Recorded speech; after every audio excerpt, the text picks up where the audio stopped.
Hello, and welcome back to another episode of From Prison to the Streets. I'm Eric. I did 11 years in prison and I talk about prison stuff. Today, I am talking about how sex offenders are treated in the Kansas system. I did an interview with someone who was writing a book recently, sort of, and she's written to people in prisons across the United States doing research for her book. And she said that in most other states, sex offenders are segregated from the rest of the prison population, which I found kind of odd. So we're going to talk about that a little bit today. Like and subscribe if you want to, and I hope you like the video. We're going to get into it. So Kansas does not do what I just described. Kansas does not segregate sex offenders from the general population. Some people might find that odd, and I don't know if it's like that in other states. I know a lot of you watching this have done time yourself. Um, it's really cool that we have such a great community on this channel, and you guys often share your opinions with me and your own experiences when you were in prison, and I really appreciate that. So in the comments, kind of share with me how sex offenders are treated where you're from if you've done time. But in Kansas, we don't give sex offenders their own private unit. We don't do that. In Kansas, sex offenders get thrown in with GP with everybody else. I don't know why we do it that way. I don't know if it's some sort of cowboy justice because they are preyed upon. They are targets. Don't get that twisted. But they are thrown in with everybody else. And the main thing, when a sex offender comes in, someone is immediately going to check their paperwork. That happens all the time in prison. You'll have guys getting out of RDU, and the first thing you do, let me see your face sheet. And your face sheet says what you're in prison for. You also have your program agreement that you get immediately when you get out of RDU, which is our diagnostic unit. You have your program agreement, and it says at the top what your charge is, and there's this spot up there that says inmate is managed as a sex offender, yes or no, and it'll be circled. So, when people come in, they already have paperwork that tells whether or not they're a sex offender. And immediately someone's going to check that paperwork.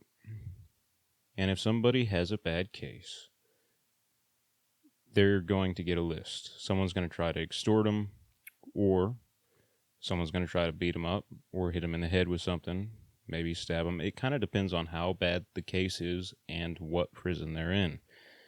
Lansing's, behind the walls, that's a real bad place to go if someone has a fucked up case, because Lansing don't play around.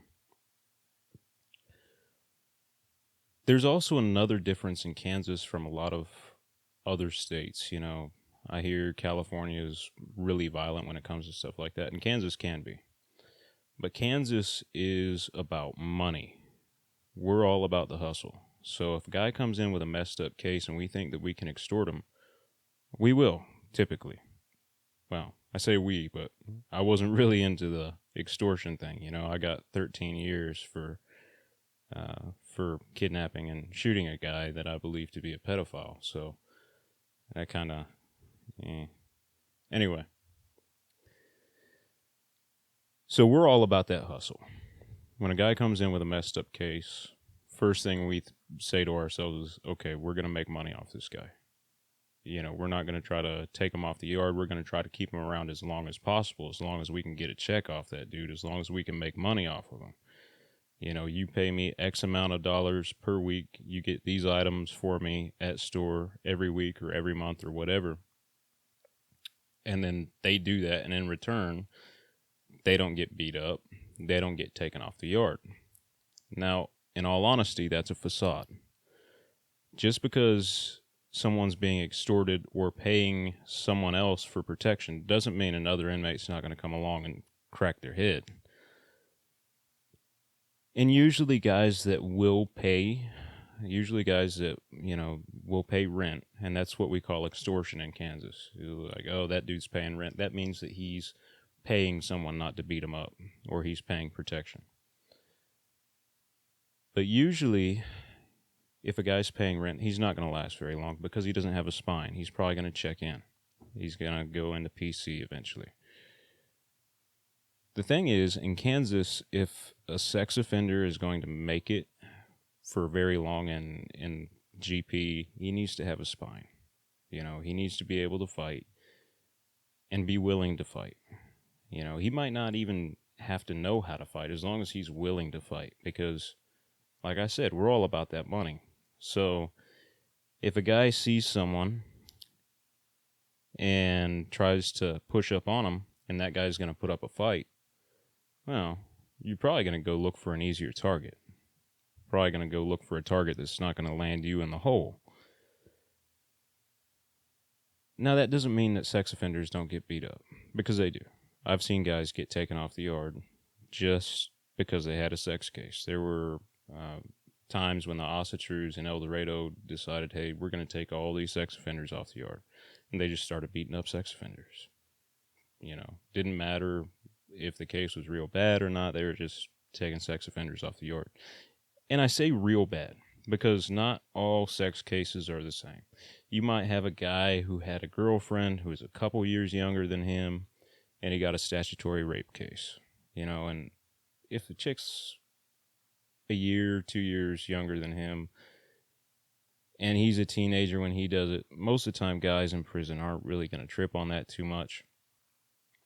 But I've seen guys with real bad cases, and I'm talking about people who touched a 2-year-old or a 5-year-old or a 10-year-old or, you know, a 12-year-old inappropriately. Those guys are going to have a rough time. If you've got a guy who's in his 30s and he's messing around with a 14 or a 15-year-old, that guy's going to have some problems.